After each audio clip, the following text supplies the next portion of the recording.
Laissez-moi vous présenter Sans Alcool, le podcast sobre qui aborde le sujet sérieux de l'alcool, mais alors de façon totalement décomplexée. Rejoins-nous pour des discussions sincères et des histoires inspirantes. Nos invités vont nous partager en toute transparence leur parcours de vie, en passant par des anecdotes hilarantes, par des moments de doute, jusqu'à leur prise de conscience. Sans Alcool, c'est le rendez-vous où l'on prouve qu'une vie sobre est totalement possible et joyeuse. Êtes-vous prêts pour un partage sans filtre et sans alcool ? Bonne écoute. Sans alcool. Alors bonjour et bienvenue dans le podcast Sans Alcool. Aujourd'hui, j'ai l'énorme chance de recevoir Ori. C'est une stand-upeuse talentueuse et elle a fondé Stand Up Girl, qui est un comedy club itinérant 100% féminin qui fait un carton. Et alors, Ori, elle explose les préjugés. Pourquoi ? Parce que c'est une Parisienne qui vit sa meilleure vie à Marseille. Elle prouve bien que les femmes ont du second degré, mais je dirais même plus qu'elles en jouent. Et elle n'a pas attendu Miss France 2024 pour rayonner les cheveux courts. Elle vit, elle s'éclate, elle danse, elle chante sans alcool.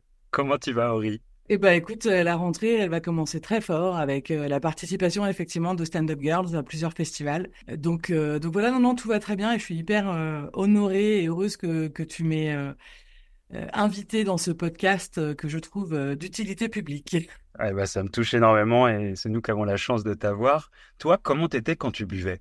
Ah, waouh! Comment j'étais? J'étais borderline. Je croyais justement que je vivais ma meilleure vie. Je me sentais surpuissante et le lendemain, sur une sous-merde, les angoisses étaient extrêmement fortes. Puis je sentais bien que je contrôlais plus rien. Donc est-ce qu'on contrôle vraiment sa vie? J'en sais rien, mais en tout cas, on a le pouvoir normalement sur ce qu'on consomme. Et là, j'arrivais pas à m'arrêter, quoi. Et du coup, je disais des choses, je faisais des choses dont j'étais vraiment pas fière. Donc voilà, il y avait autant la honte le lendemain que les angoisses pendant plusieurs jours. Quand j'étais beaucoup plus jeune, pour contrer les angoisses, évidemment, je rebuvais dès le lendemain de manière à bien rester dans le déni le plus longtemps possible. J'ai l'impression qu'on ne contrôle pas ses émotions. On sait bien que l'alcool, c'est une addiction. On ne peut pas contrôler une addiction parce que c'est pour perdre le contrôle. Tu vois, donc c'est le paradoxe. Tu as évolué dans quel environnement familial ? Alors, je crois qu'on a ce point commun Ah, d'être originaire de l'Est de la France. tout à fait. Moi, je suis champenoise, petite fille de vigneron, petite fille, fille, arrière-petite fille. Enfin, la culture de l'alcool, elle est complètement ancrée. D'ailleurs, on appelle pas ça de l'alcool. Enfin, c'est du vin, c'est élégant, il n'y a pas d'alcoolisme dans notre région si tu écoutes les gens. Mais voilà, à la naissance, il y a le baptême champenois. On te met une goutte de champagne dans la bouche pour célébrer ton arrivée dans ce monde. Et ensuite, j'ai une anecdote. Je me souviens quand j'avais 10 ans, donc pour mon anniversaire de 10 ans, dans ma famille avec mes grands-parents, on m'a servi un petit verre de champagne. J'ai goûté, j'ai pas aimé parce que évidemment, j'ai 10 ans en fait. Et, et là, je me suis fait engueuler comme si j'avais rien compris à la vie par mon grand-père pour me dire, écoute, petite fille de vigneron, c'est une honte, tu dois te faire le palais, donc bois et dis-nous. Alors, c'était pas boire pour boire, mais dis-nous ce que tu ressens, etc. Donc, l'alcool est placé vraiment au niveau de, bah, c'est un métier, c'est un goût, c'est un art de vivre. Et donc, à aucun moment, on aborde les sujets d'addiction. Et d'ailleurs, tu regardes dans ta famille et tu vois des gens qui boivent, à qui ça fait du mal, mais on trouve toujours une bonne excuse pour ne pas prononcer ces mots, en fait. Donc, j'ai mis beaucoup de temps à comprendre et à accepter, mais ne serait-ce que comprendre que c'était une addiction. Ce qui est dingue, c'est qu'on a l'impression de passer un baptême, tu vois, de voir si... et alors, d'un certain âge, en plus, tu dis, 10 ans, t'étais un bébé encore, hein, t'es un enfant.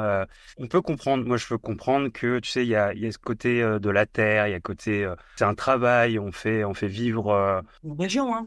Ouais, c'est une région complètement, tu vois. Maintenant, on occulte le fait que parce qu'il y a de l'alcool en fait à l'intérieur de ce produit.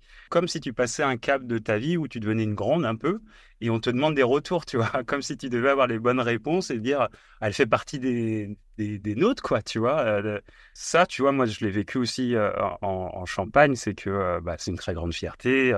Moi, il y avait un truc qui m'a toujours si bluffé, c'est mon grand-père qui disait à ma maman, il faut absolument que tu te mettes avec un gros producteur.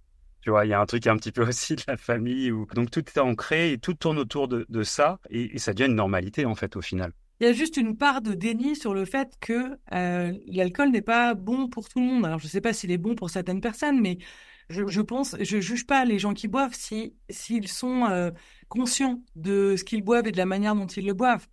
On peut être amateur de vin, on peut, tout à fait, mais on peut pas nier que il y a potentiellement certaines dérives et il faut être conscient, c'est tout. Tu sais, je parlais avec une addictologue que j'ai eue dans le podcast qui me disait entre 0 et 25 ans, en fait, tu vas ouvrir des tiroirs dans ton cerveau et tu vas ancrer des choses. Et forcément, plus tu le fais jeune, plus après tu vas être lié à le reproduire plus tard. Wow. À 10 ans, tu ouvres un tiroir, tu mets de l'alcool, tout simplement, tu vois. Donc, ça va te lancer sur quelque chose d'addictif, forcément. Toi, tu vas vivre entre la Champagne et Paris, en fait, au final. Bah, ma famille est complètement voilà, de Reims, d'Épernay, de la Marne. Mais finalement, j'ai grandi à Paris. J'ai travaillé à Paris. Et puis voilà, je suis venue il y a 4 ans maintenant à Marseille. Mais après avoir passé 40 ans à Paris. À Paris, c'est plus l'alcool festif, mondain, voilà, les soirées. Le... C'est aussi complètement banalisé, mais plutôt sous les joues de la jeunesse, quoi. Ouais, toi, en tant qu'ado, toi, t'as découvert l'alcool comment? Alors, ça, c'était quand même avec ton grand-père, mais c'était un peu exceptionnel, on va dire, parce que t'avais 10 ans. C'était pas si exceptionnel, en fait. Mes parents sont aussi champenois, et en fait, l'alcool, il est partout, tout le temps. J'ai jamais vu de jus de fruits, à part au petit-déj, dans aucun frigidaire de chez moi. Et on boit pas d'eau, ça rouille. En fait, c'est aussi un contexte, hein. C'est aussi je dis souvent de l'importance de la représentativité, et je l'utilise pour les femmes, pour la visibilité des femmes dans le stand-up, pour les personnes non blanches aussi dans le stand-up, mais même dans la vie, en fait. Si tu n'as pas d'exemple heureux de personnes qui ne consomment pas, si tu n'as qu'un seul modèle, c'est assez difficile de s'en défaire. Tout à fait. Et puis évidemment, voilà, on connaît la France, on sait à quel point l'alcool est banalisé partout, partout, partout, partout. Donc une fois que tu as toutes les petites phrases de mais tu bois pas, t'es pas drôle, bon, bah, quand tu es en construction, t'as pas forcément le recul, la confiance pour t'affirmer dans autre chose. Et j'avoue que moi, j'étais totalement immergée et j'avais même pas l'envie. Je savais, pour moi, vraiment ne pas boire, c'était le loser fini, quoi. Donc l'intégration passée par l'alcool. Parce que oui, on n'a pas d'exemple, en fait. On n'a pas d'exemple autre Ouais. que ça. Et même, c'est même à l'inverse, c'est que c'est hyper glorifié, c'est que c'est tendance, c'est cool. On entend souvent la phrase, mais t'as qu'une seule vie, il faut profiter de sa jeunesse.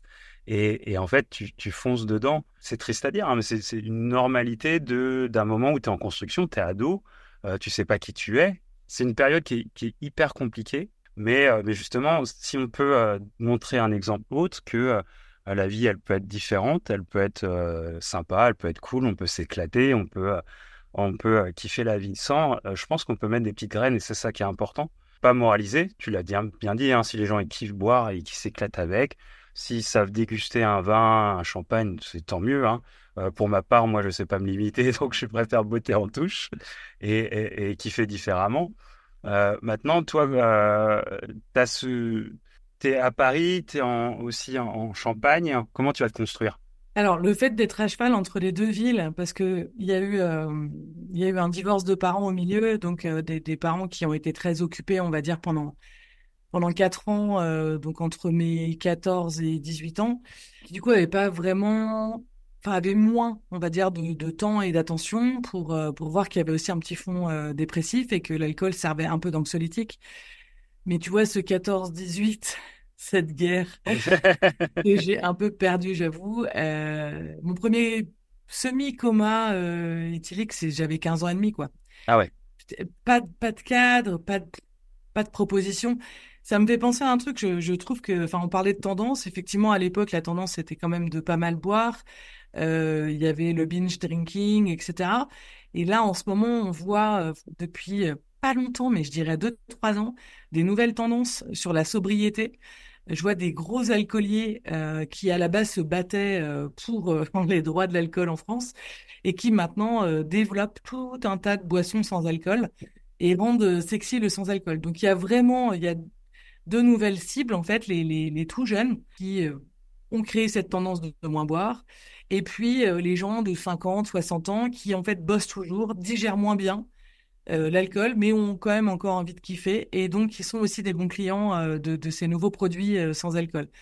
Et je t'avoue que ces tendances me font hyper plaisir, et je pense que là où j'aurais pu être un extraterrestre avec mes concepts de sobriété festive, comme j'aime bien les appeler, là, je sens que j'ai un peu plus d'oreille de ça. Donc, moi, je me suis construit entre, bah, je te dis, l'alcool comme anxiolytique, l'alcool comme élément d'autodestruction. Je me suis mise en danger énormément. Ça fait bizarre de reparler de tout ça parce que c'est marrant, ça fait même pas 2 ans que j'ai arrêté de boire vraiment. J'ai l'impression que c'est hyper loin et en même temps, c'est tout près. C'est-à-dire que il y a un truc dont je me suis rendu compte. Là, il y a un excellent vin qui va sortir en Champagne, vraiment excellent, excellent. Et je me suis dit, tiens, est-ce que je peux le goûter? Et en fait, rien que cette idée, j'étais pétrifiée. Donc, je sais que l'alcool me fait encore peur. Voilà, je sais pas si c'est des choses qui se disent. J'ai arrêté très facilement, mais parce que j'avais peur, en fait. J'ai eu une prise de conscience de à quel point ça me faisait du mal. Donc, et j'avais déjà essayé d'arrêter il y a 10 ans. J'ai arrêté 2 ans. Enfin, je crois 2 ans. D'autres gens pensent que c'est plus, mais déjà, c'était énorme. Et j'ai repris à cause d'un excellent vin déjà. Donc, je me dis, je vais pas recommencer la même Là, il y a le connerie. cerveau qui doit dire, oula, tilt, warning. Ouais, ouais, tilt. Et après, autant il y a 10 ans, j'avais justement pas de proposition dans les bars, les restos, etc. Là, ça reste encore assez faible, mais il y a des boissons sans alcool qui se développent davantage. Moi, je carbure à deux choses, le sirop de violette et la ginger beer, ginger ale. Voilà, c'est ça mes alternatives pour l'instant. Mais je découvre d'autres goûts un peu plus amers qui, du coup, sont... Parce que le sucre, au bout d'un moment, c'est un peu chiant. Ouais, c'est beaucoup. Mais donc, il y a des nouvelles choses, des alcools sans alcool, etc. Bon, ça reste un peu sucré, mais il y a un peu plus d'amertume. Il y a des bitters aussi qui existent pour faire des genres de spritz, mais sans alcool. Ça, c'est sympa aussi. Ils sont très bons en Italie avec ça. Ben, après, ils ont comme Paris, mais non, ils sont bons en Italie avec ça. On n'en a pas assez en France, là, dans le rayon, il y en a deux. Enfin voilà, comment je me suis construite sur un chemin sinueux compliqué, avec au départ énormément d'autodestruction et ensuite beaucoup de déni, parce que, bah, comme tu sais, l'alcool décomplexe d'une certaine manière. Donc voilà, donc j'ai eu pas mal de pratiques très dangereuses, mais sans m'en rendre compte. Est-ce que tu penses que c'est parce que tu avais moins de cadres que tu cherchais justement des limites ou est-ce que tu voulais qu'on te donne des limites peut-être? Moi, je pense qu'il y avait une partie d'appel au secours, Ok. mais mais à des gens sourds en fait, qui, en fait, il y a tellement pas, je sais pas comment dire, l'addiction n'existe pas. Ça ne peut pas être l'alcool la cause en fait. Cette addiction-là, elle n'est pas rapprochée de problèmes de santé mentale en fait. On fait pas le lien. Bon bah tu tiens pas l'alcool, c'est tout. Next. Euh, voilà, c'est pas si grave, t'as qu'à boire moins. Enfin, c'est vraiment apprendre à jouer au tennis à quelqu'un qui a un bras cassé, en fait. Ouais. Ça marche pas, il y a autre chose, en fait. C'est beaucoup plus profond. Et là, comme tu dis, on fait quelque chose, on banalise comme si c'était si simple d'arrêter, quoi. Et pourtant, face à un héroïnomane, on va prendre beaucoup plus de soins, on va comprendre à quel point c'est compliqué. Et il me semble que l'alcool a le même niveau d'addiction, en fait. C'est bien sûr, on meurt plus lentement, mais c'est la même adhésion, en fait. Oui. Est-ce que tu dirais que c'est parce que les gens qui t'en parlent, ils ont peur de leur propre jugement, tu penses? Tu penses qu'il y a une sorte de miroir qui pourrait être, qui va Ouais. justement, tu vas pas aller trop dans le sujet parce que tu dis, bah, si on parle de ce sujet-là, je vais me remettre en question et j'en ai peut-être pas envie. Ah oui, mais complètement. J'ai un exemple. Quand j'ai commencé à arrêter de boire là, donc je te dis, il y a quasiment 1 an et demi, ça faisait une semaine et j'étais encore un peu trauma parce que j'avais été trop loin quelques jours avant. Et voilà. Et puis j'ai un copain dans le stand-up qui me dit, mais attends, t'es pas alcoolique, pourquoi, de quoi tu parles? Je dis, écoute, franchement, là, moi, je fais des choses où je me reconnais pas. Je passe 3 jours enfermée dans ma chambre parce que j'ai trop honte et que je n'arrive plus à respirer tellement j'ai des angoisses. Donc, j'estime en fait que l'alcool est toxique pour moi et j'estime que c'est une forme d'alcoolisme et donc que je dois le prendre au sérieux et le traiter comme tel. Et il me dit, attends, mais non, non, ça peut pas être ça parce que si c'est ça, ça veut dire que moi je suis addict au bédo et donc c'est pas ça. Et donc effectivement, c'est exactement ça. C'est que quand tu parles de ton mode d'alcoolisme, c'est plus rassurant pour tout le monde d'imaginer que c'est uniquement des bouteilles cachées sous l'évier. Plus rassurant quand tu bois de l'alcool de pas imaginer qu'il y a 1000 formes d'alcoolisme et non pas le dernier degré des personnes qui se cachent et qui, moi, j'appelle ça dernier degré parce que c'est des gens qui sont pour moi très très très malades. Alors que voilà, autour de nous, on a d'autres gens un peu moins malades, entre guillemets, qui ont encore la possibilité d'arrêter sereinement. J'allais dire, je suis pas un exemple, mais on est tous influencés les uns par les autres. Complètement. Et donc, je choisis de verbaliser mon arrêt de l'alcool. Je choisis de verbaliser et c'est pas glorifier le mot, mais de rendre festive cette sobriété pour que ça devienne un truc sympa. Voilà, je t'avoue, j'ai pas encore écrit dessus, mais parce que c'est encore un petit peu lourd et qu'il faut prendre du recul avant d'écrire. Mais voilà, mais je suis hyper heureuse quand mes copines décident de m'accompagner sur un verre de violette de sirop de violette avant de commencer leur bière. Ça fait toujours un verre en moins. C'est toujours ça de gagner. C'est toujours ça de gagner. On n'est pas des exemples, mais au moins de quelqu'un qui va te voir où tu t'éclates, tu te marres, t'es après un show et puis t'es en terrasse et t'es là avec ton sirop et tu continues à t'éclater, à te marrer et ça peut faire tilt et dire mais attends, mais Aurélie, elle a pas besoin de boire pour kiffer sa soirée, elle est rigolote, elle s'éclate, elle est solaire et ça c'est trop cool quoi. Donc on n'est pas des exemples, mais je pense qu'on peut mettre des petites graines et c'est ce qui nous a manqué, je pense, plus jeune, d'avoir des exemples. Alors tu vois, je dis exemple, c'est con parce que ça arrive comme ça, mais des exemples de parcours, des exemples de vie ou de kiff, quoi. Et toi, tu me disais que aussi, il y a les mots qui sont importants. Tu as rencontré quelqu'un quand tu sortais en boîte de nuit et qui a eu un regard et des mots différents. Et ça a vachement marqué. Ah oui, oui, énormément. Énormément. C'est un de mes ex-compagnons qui travaillait en boîte de nuit et à qui je plaisais. Enfin, tu vois, il avait de l'affection pour moi au départ. Moi aussi, mais une version alcoolisée de moi. Et donc, c'est pour ça que l'histoire, elle était jolie parce qu'elle s'est transformée au fur et à mesure. Au début, j'étais juste une alcoolique qui avait voilà, envie de se faire ce gars-là. Et en fait, je sais pas, il voyait autre chose déjà. Il voyait autre chose chez moi. Et, euh, et, et quand il me voyait bourré, il a jamais utilisé le terme bourré, en fait. Il me disait, bon, t'es fatigué, peut-être qu'on peut rentrer. Et autant, en fait, je sais pas comment dire, c'était tout d'un coup, c'était plus clair que l'utilisation du terme fatigué, c'était pour ne pas me culpabiliser. Et à force de me dire que j'étais fatiguée au lieu d'être bourrée, bah, c'est comme si le transgressif était un peu en train de tomber. Et puis c'était pas jugeant. Alors après, voilà, on peut dire qu'elle regarde de l'amour et tout ça, mais c'est surtout ce non-jugement parce qu'au départ, voilà, c'était pas forcément sérieux comme histoire. Enfin, en tout cas, moi, je le voyais pas comme ça, lui non plus. Donc, et puis en fait, progressivement à son contact, bah, du coup, j'ai eu envie de réduire et d'être moins fatiguée. D'être très réveillé. Voilà, d'être très réveillée. Et puis, et en parallèle, j'avoue, j'avais un suivi psy parce que bon, c'était quand même pas une super période. Et donc voilà, on va dire l'amour de ce conjoint, mais surtout ce vocabulaire non Ouais, euh, hyper bienveillant. Ouais, ouais. hyper bienveillant, non culpabilisant, ça m'a énormément aidé. Ça m'a énormément aidé parce que bah voilà, dans le cadre d'une addiction, on peut pas. Les gens savent déjà qu'ils sont pas bien en fait. Ça ne sert à rien de continuer à leur dire il faut que tu arrêtes, il faut ceci, il faut cela. Non, c'est pas ça. Je fais souvent le parallèle aussi avec la dépression. On ne peut pas dire à quelqu'un qui est dépressif, lève-toi et va faire du sport. En fait, ça ne marche pas. C'est une maladie, elle doit être traitée comme telle.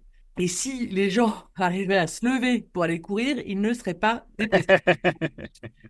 Donc voilà, donc c'est un peu pareil pour l'alcool, hein. Il suffit d'arrêter. Non, non, non, il y a une histoire de manque de confiance, de gros mal-être, etc. Donc, un discours aimant, accompagnant, ben là, pour le coup, on sent vraiment le soutien. Ça, je trouve que c'est hyper important. Complètement. C'est quand tu te sens mal, si en plus on rajoute du jugement, ou c'est impossible. Tu peux pas évoluer. Tu es conscient que tu es dans quelque chose qui fonctionne pas et qui n'était pas la meilleure version de toi-même. Et ce que je trouve très beau avec ton histoire, c'est que tu dis, bah, il m'a un peu, il m'a pas fait arrêter, mais au moins je me suis limité parce que tu avais sûrement envie d'être une meilleure version de toi-même parce que bah, dans l'amour, dans la séduction, et tu as envie d'échanger ce que tu as de meilleur en toi, quoi. Toi, cette relation-là, t'a fait évoluer. Sur ton chemin, qu'est-ce qui est arrivé après alors? Une rechute. Ouais, Une rechute parce qu'une nouvelle dépression. Je parle de ça parce que plein de gens peuvent dire qu'ils sont pas en dépression, mais il y a beaucoup de gens qui ont un fond dépressif qu'ils nient parce que ça veut dire beaucoup de choses. Et que voilà, on préfère, on n'aime pas trop le changement et en fait accepter qu'on a ce fond-là. Ça demande des adaptations, et ça demande de la conscience, ça demande du travail. Donc ouais, c'est impliquant, mais à un moment donné, j'en pouvais plus d'avoir mal en fait. J'en pouvais plus de me battre.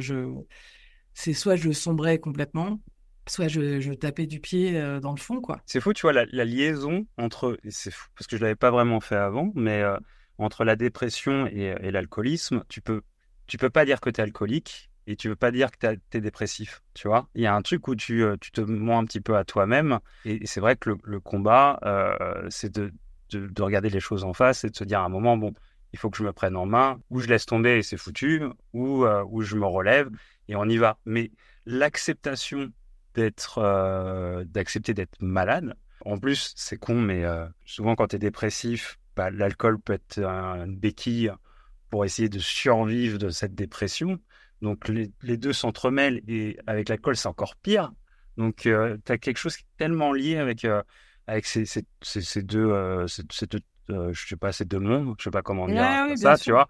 Toi, ce truc qui va, ce déclic, si on peut parler de déclic, hein, je sais pas, mais qui va faire que, c'est quoi? C'est que tu es vraiment au pied du mur et tu te dis, putain, mais là, il me faut quoi? Il me faut un réveil, il me faut... Qu'est-ce qui va faire que tu vas te donner la chance? Et tu vas dire, putain, allez, je mérite, en fait.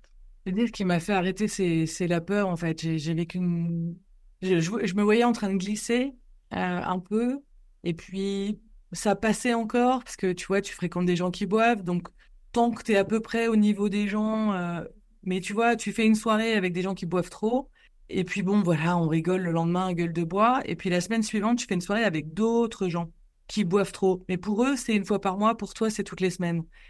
Et c'est quand tu captes ça, que tu dis, OK, là, je reconnais un rythme dense.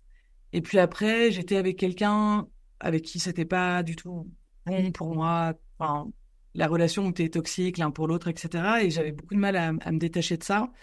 Et voilà, j'ai fait un truc dont je suis pas fière du tout, donc je n'ai pas forcément envie d'en parler, mais qui a été un truc de trop, en fait. Ok. Un truc de trop où je me suis dit, là, ah, j'ai encore les boules, tu vois. J'ai dépassé mes limites, alors que j'étais plutôt en train de me remettre de la dépression, j'étais bien suivie, etc.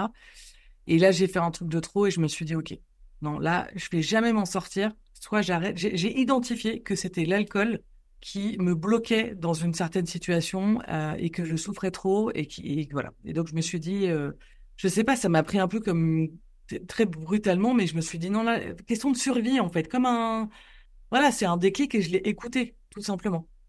Et je voulais juste dire un truc sur le lien entre dépression et alcool, hein, qui est quand même extrêmement fréquent. Pour arrêter, ça peut être simple ou moins simple, mais c'est quand même hyper important d'être accompagné. Complètement. Addictologue, psy, il faut pouvoir parler à quelqu'un qui sait de quoi il s'agit. C'est important parce que ça a des ça a des effets. Votre corps, votre tête s'est habitué à quelque chose. Il faut que quelqu'un vous accompagne à côté. En plus de l'amour de la famille, des amis, du conjoint, de la conjointe, de qui on veut, mais il faut un spécialiste à côté. C'est quand même vraiment recommandé parce que c'est déculpabilisant, parce qu'on sait mieux où on va, parce que c'est plus l'inconnu en fait. Vous aviez tous vos repères autour de l'alcool. Tout était calé finalement. Vous aviez votre petit cadre et donc c'est super d'en créer un nouveau. J'ai pas mal regardé aussi, enfin écouté les podcasts, etc. Et c'est là où j'ai découvert ce truc de la sobriété festive en me disant, OK, en fait, quelque chose qui était hyper dur pour moi, c'était de plus pouvoir célébrer. Tout le monde boit un coup pour célébrer. Et c'était, bon, il y a les apéros, etc. Ça passait. Mais je sais pas pourquoi, moi, le truc, c'était la célébration. Je venais d'acheter un appartement et je pouvais même pas boire un coup de champ. C'est pas possible. Parce que le coup de champ chez nous, c'est fondamental. Le champagne qui coule dans nos veines, quoi. Et en fait, c'est là où je me suis dit, OK, mais qu'est-ce qu'il y aurait comme cocktail? Qu'est-ce que je pourrais faire? Alors, du coup, je suis allée dans un grand hôtel et j'ai bu un cocktail à la con. Mais c'était le premier où je me suis dit, OK, je vais considérer que ce truc-là, c'est une célébration. Et après, je l'ai intégré globalement dans ma vie. Alors, je t'avoue que j'ai tout le rayon soft de Carrefour dans mon frigo. Et je fais des petits mélanges de gingembre, de pommes, un peu de citron, hop, il y a un petit fruit séché, nanana. Et c'est devenu ludique, en fait. C'est devenu ludique et je suis ravie que mes copains, quand ils arrivent à la maison, c'est pas genre, moi, j'ai ma bouteille de coca et eux, ils ont leur vin. Non, non, non, non. On a une introduction tous ensemble où on fait les cocktails de riz et on essaye des nouveaux trucs et c'est marrant. Et tiens, qu'est-ce que t'en penses et machin. Et après, ils boivent un peu de vin à table, en fait. Et effectivement, les soirées chez moi, c'est plus des beuveries. Mais en fait, je vois que j'ai toujours mes amis. Sauf ceux qui ont vraiment une addiction et que je vois moins. Parce que pour eux, c'est 20, 20, 20, 20, 20. Je sais pas pourquoi dans mon univers, c'est plus du vin que de l'alcool fort, mais peut-être l'âge aussi, l'alcool fort, c'est quand j'étais plus jeune. Ouais, le jour, moi, où j'ai compris que l'alcoolisme, c'était une maladie, ça m'a rassuré, tu vois. Ouais, je Je vois. me suis dit, tu vois, je me suis dit, en fait, je suis pas faible, c'est qu'en fait, je suis malade. Rien que ça, de Ouais. pouvoir de se le dire, oh, ça m'a fait un bien énorme. Ça m'a, tu vois, je suis comme un fardeau qui était tombé. Je me suis dit, ah putain, ok, je suis malade. Donc, la maladie, et en plus, c'est hyper jouissif parce que je me dis, une maladie, ça peut se guérir. Tu vois, donc c'est le double effet qui se coule. C'est, je suis pas Complètement. qu'une merde, c'est aussi un produit qui me pourrit, et voilà, et on est tous pareils face au produit, entre guillemets. Et en plus, il y a une possibilité de pouvoir aller contre ça et travailler dessus. Ça, c'était hyper important. Et je trouve aussi génial ce que tu dis dans le fait qu'on a été formaté. On célèbre quelque chose, il y a le champagne. On est triste, il y a l'alcool aussi. Donc, il y a des trucs qui ont été très formatés. Et toi, de déformater ça par le ludique, par le jeu, par vas-y, on va s'éclater, on va faire les petits sorciers là, et on va faire un petit jeu improbable. Et tu vois, qu'est-ce que t'en penses et tout machin. Et même si les autres veulent le mélanger avec de l'alcool, qu'ils le prennent avec l'alcool, mais au moins il y a un moment de partage, on s'est marré, c'est cool, c'est ludique et c'est fun. Et je pense que la vie, il faut qu'elle soit fun et ça, c'est le but. Donc, c'est trop bien d'avoir, tu vois, transformé ça en positif et en drôle, quoi. Dans ton univers du stand-up, moi j'en ai fait un petit peu aussi. J'ai fait l'école du One Man Show, j'ai fait 1 an. Je pense que j'ai pas fait plus parce que j'étais aussi dans l'alcool et que les projets, j'avais du mal à aller au bout. Est-ce que tu dirais aussi, tu vois, il y a ce petit verre pour monter sur scène. Moi, j'étais dans un bar où il y avait beaucoup de stand-uppers qui venaient jouer.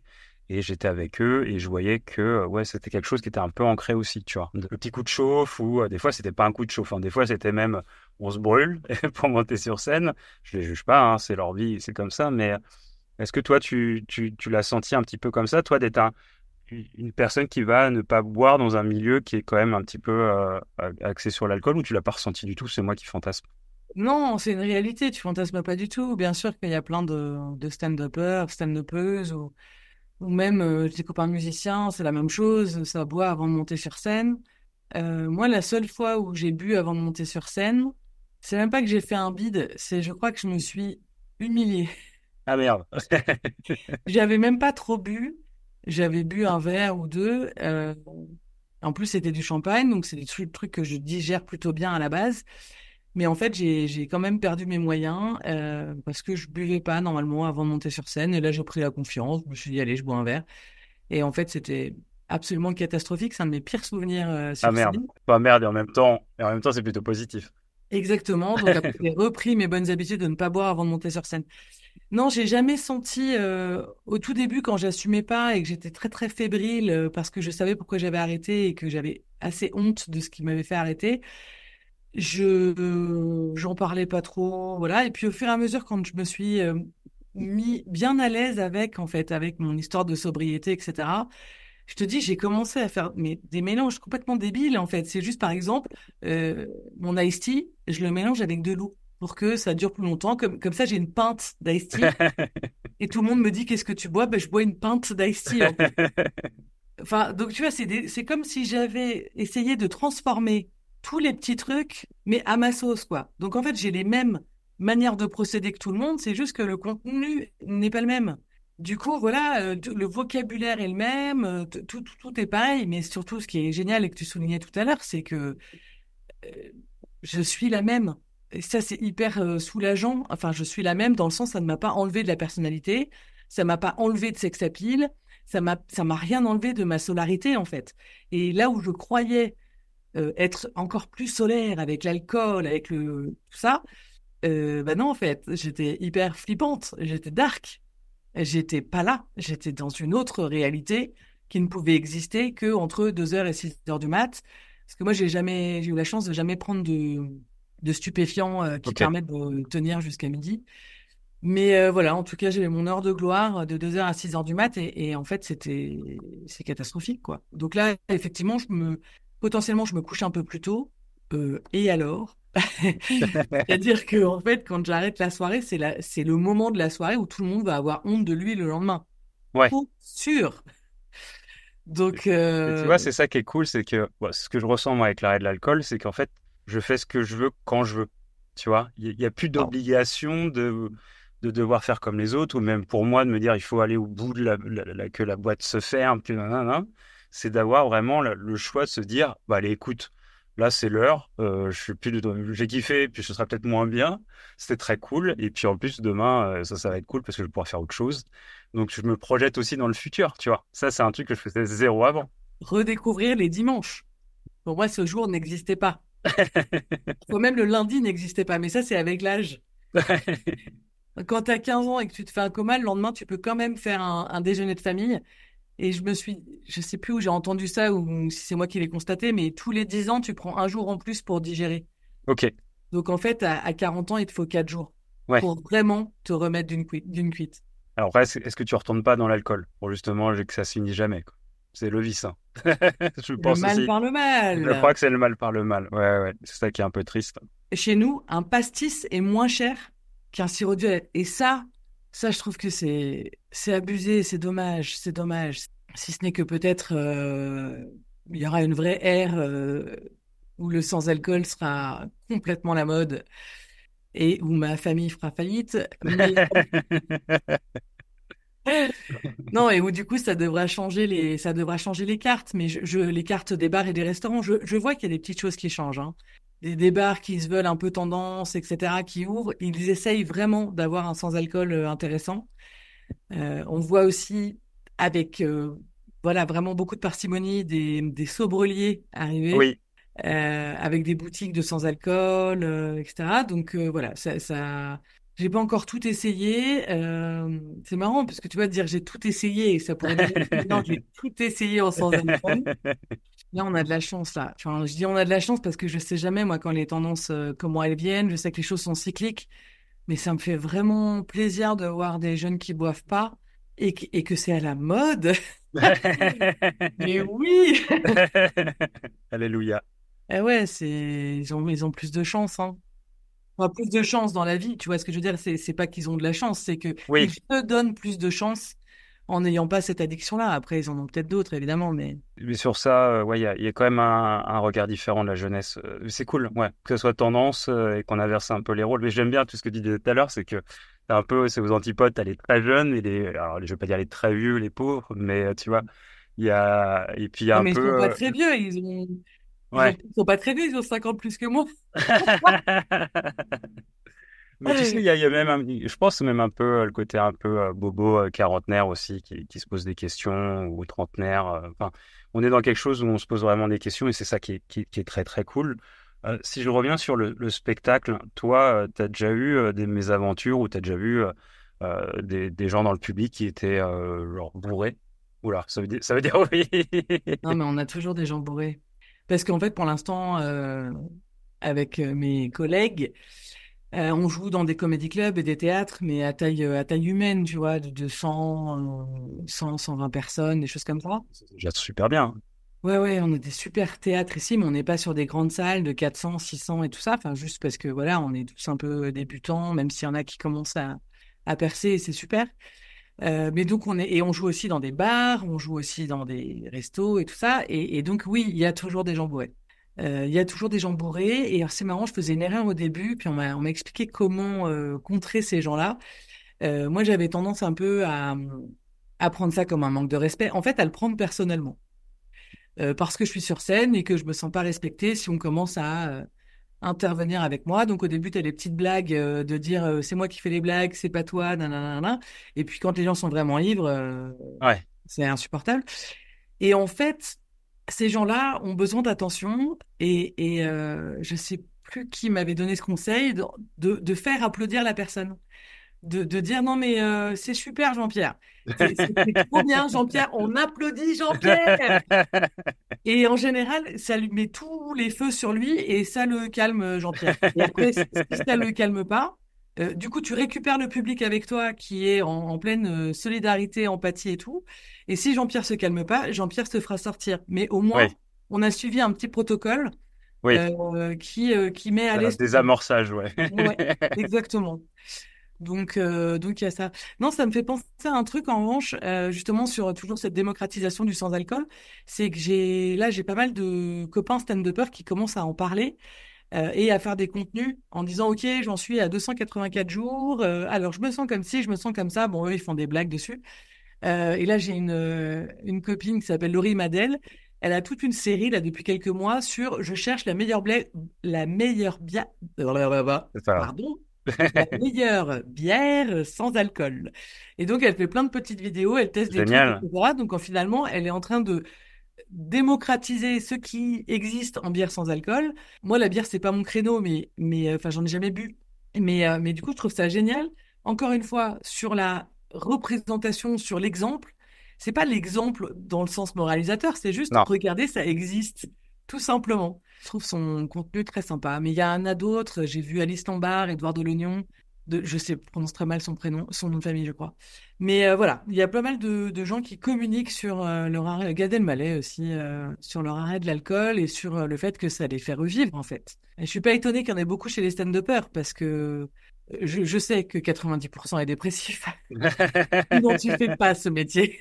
Toi qui évolues dans un monde essentiellement féminin, dans le stand-up, toi, tu as rencontré, enfin, est-ce que tu as vu une évolution de la manière de consommer chez les femmes? C'est les mêmes schémas, en fait. Ok, C'est exactement les mêmes schémas. Alors après, je sais pas si c'est parce qu'on est à Marseille et qu'elles ont 30 ans, mais tout le monde picole en fait. ok, Euh, donc il y a les mêmes dérives chez les hommes que chez les femmes. J'ai plus vu des hommes arriver ivres sur scène que des femmes, ok, effectivement. Mais après la scène, tout le monde peut être carpette. ok, Ça, c'est... Je vois pas de différence. En revanche, ce que je vois, c'est que j'ai l'exemple d'un copain qui est arrivé bourré sur scène. ouais, Et ça a fait rire tout le monde et on a cru que c'était un personnage et ceci et cela. Et puis on a entre guillemets laissé faire. Il n'a pas été sanctionné pour ça. ok. Je pense qu'une femme aurait fait ça. Mm. Elle n'aurait pas eu le même traitement. Ça sert à rien de me dire mais si, bien sûr, c'est sûr et certain. Donc en fait, ce qui n'a pas bougé, c'est la perception de l'homme qui boit et de la femme qui boit. Pour moi, ils boivent pareil pour les mêmes raisons et de la même manière et autant. Euh, des filles qui boivent trop, des hommes qui boivent trop, il y en a plein. En Tout à revanche, fait. comment ils sont jugés par l'extérieur, Mm, mm. c'est ça qui n'a pas assez bougé. C'est-à-dire qu'une femme qui boit trop, c'est la même chose qu'un homme qui boit trop, c'est quelqu'un qui va mal. Il n'y a pas à avoir plus de jugement parce que c'est une femme. Il n'y a pas. Enfin bon, je dis il n'y a pas. Après, chacun pense ce qu'il veut. Mais moi, je vois pas de différence. Toi, quand tu finis une scène, quand tu vas en after de scène, je sais pas comment tu dis ça, après avoir joué, tu te retrouves un petit peu avec des personnes qui étaient dans le public. Ça t'arrive qu'on te propose des verres? Non, ça c'est pas un truc. Si, oui, mais c'est pas la normalité. Je pense que si j'étais, c'est, c'est plutôt des artistes dont j'ai fait la première partie que j'accompagne boire des verres. D'accord. Et mais du public avec qui j'irais boire un verre, ça c'est si justement, si j'étais quelqu'un de connu, peut-être que ça m'arriverait, mais là, non. Non, non, on boit plutôt des verres entre nous. Ok. Et entre vous, toi, t'es un peu encore un peu extraterrestre ou pas du tout? Ou tu retrouves d'autres personnes qui ont décidé de vivre sans alcool? Non, il n'y a pas beaucoup de sans-alcool. Non, il y a très peu de sans-alcool, puis surtout l'après-scène, c'est vraiment le moment de décompression. Ok, Donc vraiment, les gens boivent des bières et des pastis, ok, mais je me sens pas extraterrestre pour autant. ok. Tout le monde sait que je bois pas. Tu vois ce truc de dire non, moi je suis sans alcool. Ouais, Maintenant, ça passe complètement. C'est ok, ça qui est peut-être un peu différent, tu vois, c'est que j'ai beau être la seule. Il y a aucune ostratisation, quoi. Il y a pas de ah ben oui, c'est super, toi t'es à la violette, ok, toi je te prends une bière, toi machin. Enfin, tu vois ce que je veux dire, c'est complètement banalisé. Et je sais que j'ai des copines stand-uppeuses qui sont venues me dire ah tiens, l'autre jour j'ai réfléchi, j'ai pensé à toi, tiens, j'ai pris ça à la place de ça. Et cool. voilà. Mais il n'y a pas encore de complètement. Alors après, si, vous voyez, tu vois cet ami-là qui est plutôt à Paris et d'autres copains à Paris qui font des contenus sur le sans-alcool. Oui, oui, ils doivent être peut-être les seuls ou pas, mais j'ai l'impression qu'il y a plus cette tendance, c'est plus à la mode à Paris. Ouais. Marseille, on est assez old school, hein. Marseille. D'ici à ce que les gens boivent plus de pastis, voilà. Non, après, c'est plutôt la dose, quoi. Moi, je suis pas pour que les gens arrêtent. C'est pas mon sujet. Moi, c'est la conscience. C'est la conscience et c'est de se dire, voilà, c'est OK que ça me fasse pas de bien, en fait. C'est OK de faire des pauses. C'est OK de compter, parfois. Tiens, non, voilà, je m'étais dit 3, allez, c'est 3, machin. Bon, bah, c'est 4. Allez, hop, c'est 4. Et puis après, j'y vais. Mais parfois, les gens, ils vont vraiment après. Tu te rends compte que quand tu es en soirée, tu peux avoir aussi un petit décalage où les gens sont peut-être. Tu le sens tout de suite quand quelqu'un était un petit peu en boucle ou qu'il y a plus cet échange qui était sympa à l'origine. Et c'est peut-être là le moment où toi aussi tu tires ta révérence et tu dis, bon, je vais faire autre chose. Mais Et oui, voilà, parce que de s'accorder, quoi, et de passer un bon moment tous ensemble. On peut pas demander aux gens de normaliser la vie sans alcool si tu normalises pas l'alcool. Sinon, ça n'a pas de sens. j'ai déjà vu des gens faire plus d'efforts pour avoir l'air moins bourré, Oui. pour continuer à parler avec moi, alors que moi j'ai vu hein, que c'était trop tard. Mais j'ai bien aimé l'effort.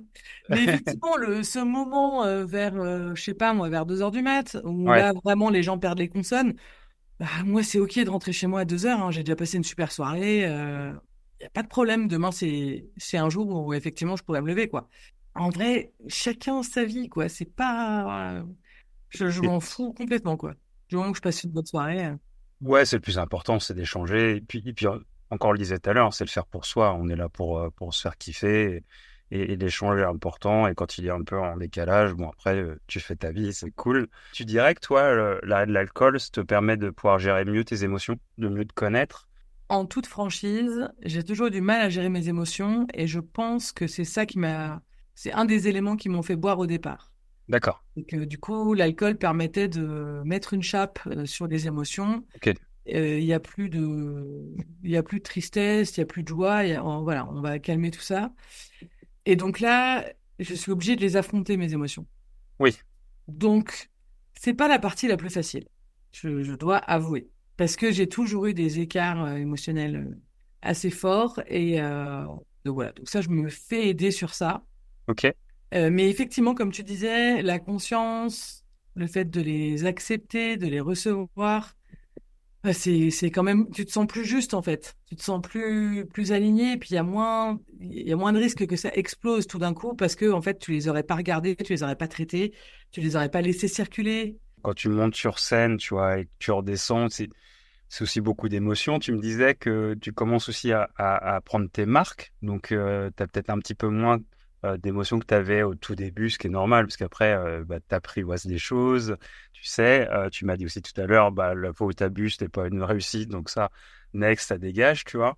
le fait de ressentir ces émotions et de les vivre à 100%, moi, c'est ce que je ressens, tu vois, c'est que je me dis, que ce soit quelque chose de très compliqué ou quelque chose de grand bonheur, je veux plus justement les enfouir ou les enterrer, je veux les vivre à 100%. Parce que je pense qu'aussi l'arrêt de l'alcool m'a donné en confiance. Et donc, comme j'ai confiance, je me dis, je suis plus armé pour pouvoir, tu vois, les intégrer, les vivre. Et c'est ce que je ressens maintenant avec l'arrêt de l'alcool. Toi, si tu avais un conseil, je sais qu'elle est hyper compliquée comme question celle-là, mais je te la donne quand même parce que je sais que tu vas assurer. Toi, si tu avais un conseil pour quelqu'un qui se pose des questions, pas forcément arrêter, parce que tu l'as dit tout à l'heure, il faut se faire suivre, c'est important, c'est une maladie, faut pas faire ça tout seul. Puis en plus de demander de l'aide, c'est hyper, c'est une force en fait. Il faut quand tu décides de te faire du bien, c'est une force, moi je trouve. Mais s'il y a quelqu'un qui se pose des questions sur sa consommation, ou qui se dit oh peut-être que je voudrais vivre différemment, ou me limiter ou me modérer, toi, ce serait quoi tes conseils que tu pourrais lui apporter? Alors, juste avant parce que au cas où des gens qui me connaissent regardent la vidéo, parce que Bien sûr, j'ai décidé de faire une pause dans le stand-up à titre personnel d'accord, et de plus monter sur scène, enfin, de plus écrire et monter sur scène pour ça. ok, Voilà, parce que, en fait, justement, et c'est marrant parce que c'est arrêter l'alcool qui m'a permis de prendre la décision. C'est que je me rends compte justement qu'il y a une dose de stress que je gère pas pour l'instant parce que tout simplement je me sens pas suffisamment efficace dans ce métier-là. C'est pas un endroit où je me sens forte. Donc ça sert à rien que je continue à m'imposer ça. Et donc voilà, donc ça je le regarde en face et en fait c'est complètement ok. En revanche, j'adore ce milieu, j'adore les meufs de ce milieu, j'adore certains gars de ce milieu. Et du coup, je vais continuer à faire vivre les deux collectifs que j'ai, le Stand-Up Girls pour la visibilité des femmes, le Move On Up pour la visibilité des personnes queer, bravo. non blanches et féministes. Et ou féministes. Juste pour que ce soit juste. Le conseil, il y a deux choses. Je trouve qu'il y a la conscience. Il y a le fait de s'observer. Regarde ce que tu bois, regarde ce que tu bois pas, félicite-toi quand tu bois pas, explore. Voilà, c'est la conscience et la partie ludique en disant, et tiens, et qu'est-ce que je pourrais faire à la place de, etc. D'ouvrir en fait le regard sur il existe autre chose. Après, ça me plaît pas, mais juste de observer comment tu te sens, observer comment tu te sens le lendemain, comment tu te sens pendant la soirée. Et c'est pas sur une soirée, c'est plusieurs semaines, plusieurs mois, tu regardes le truc, tu regardes. Et en fait, je pense que les décisions que tu as à prendre se font naturellement et c'est effectivement pas forcément l'arrêt, mais identifier les moments où t'aimes vraiment, les moments où finalement c'était pas nécessaire. Tu vois, peut-être faire un tri, peut-être arriver à évaluer la consommation qui permette que ce soit pas toxique pour toi. Je rajouterais, et c'est ce que tu dis au final, peut-être de se dire à ce resto-là, est-ce que j'ai besoin ou pas de boire ou pas. Enfin, tu sais, il y a ce truc aussi de, Alors attention, on n'a jamais besoin. on n'a jamais besoin. On n'a jamais besoin. Mais en On est revanche, est-ce que d'accord. j'en Mais ai tu vois, mais si on, envie ou pas? tu vois, c'est ça, c'est l'ambition. Est-ce que j'aurais eu vraiment envie à ce moment-là, ou est-ce que là, je me fais ce resto sans alcool et je vois comment ça donne. Je trouve hyper juste que tu dises que il faut le faire par parcimonie, quoi, sur un délai pas forcément très long, mais pour vraiment comprendre. Tu peux pas à l'instant T, il faut mettre un petit peu de temps, il faut se laisser la chance, entre guillemets. Après, moi, j'ai arrêté du jour au lendemain. Hein, donc, enfin, si tu le sens, vas-y. Tu vois, Oui, c'est. fonce. Ouais, ouais, ouais. Toi, tu avais l'application ou qui comptait les jours? Tu l'as pris cette application-là ou pas du tout? Non, Non, c'est pas mais un je truc sais qui t'a. exactement la date et l'heure à laquelle j'ai arrêté. D'accord. Et c'est vrai que parfois, je compte. Ouais, des fois c'est motivant, tu vois. Moi, j'ai eu ce truc-là, il y a un peu, c'est un peu comme dans une relation de couple où je me dis, ah, ça fait 2 semaines, 3 semaines qu'on est ensemble, ou un mois ou un an qu'on a construit des choses. Ce serait con de tout niquer maintenant avec tout ce qu'on a créé. Et c'est pareil, je me disais, putain, mais pour un shot, est-ce que je vais vraiment flinguer un mois d'arrêt d'alcool où tout le monde me regardait, mais en plus personne n'y croyait. Enfin, tu sais, c'est un truc un peu, il y a un peu une fierté aussi à un moment, tu vois, te dire, putain, j'ai passé un mois, 2 mois, 3 mois. L'application, elle me rappelle, tu vois, alors c'était con parce que c'est en plus t'as des sortes de logos qui te font que ça fait un mois, 2 mois, 3 mois, Ah, ou ok. tu vois, Les mêmes principes qu'à l'ancienne avec les jetons, quoi.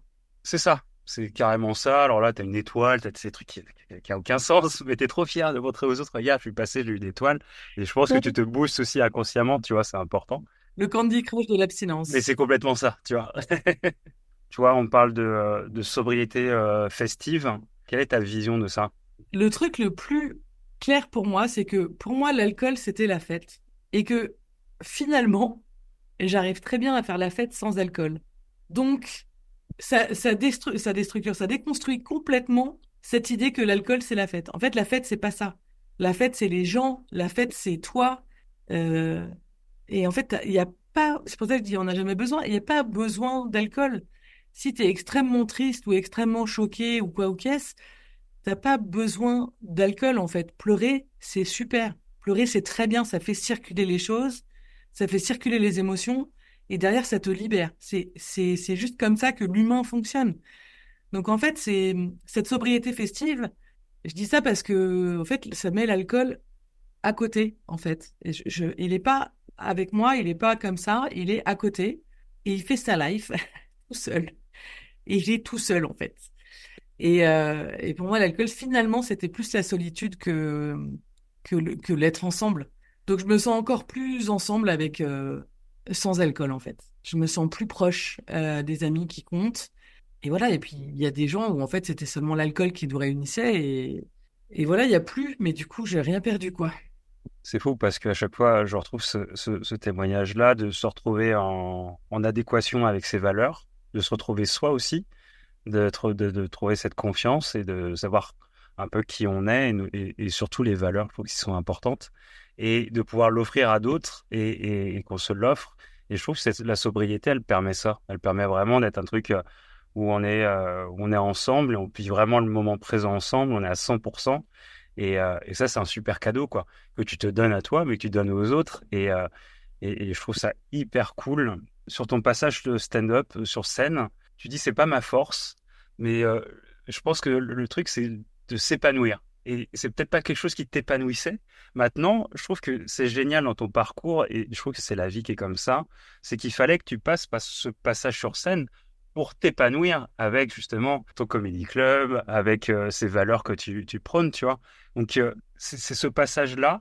En fait, on va pas à un aboutissement d'un projet tout de suite. C'était souvent gourmand de dire le bonheur c'est ça ou mon projet c'est ça. Et en fait, la sobriété m'a permis de me dire que j'essaye des choses, je vois si ça me fait kiffer ou non.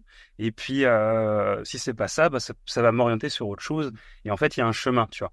Et donc, ça me faisait un peu mal que tu dises, c'est pas ma force. En fait, c'est ta force d'avoir eu le culot d'y aller et qui t'a permis justement de t'épanouir sur ça.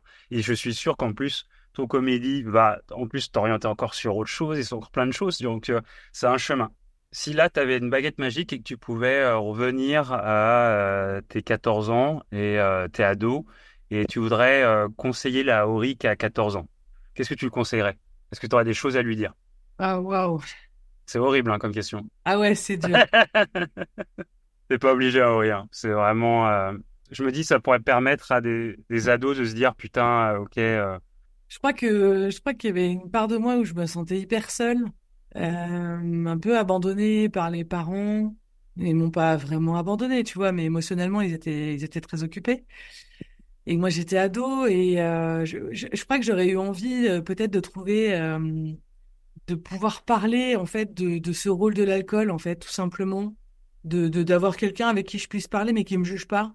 En vrai, j'aurais vraiment adoré que quelqu'un autour de moi valorise le sans-alcool. Ok.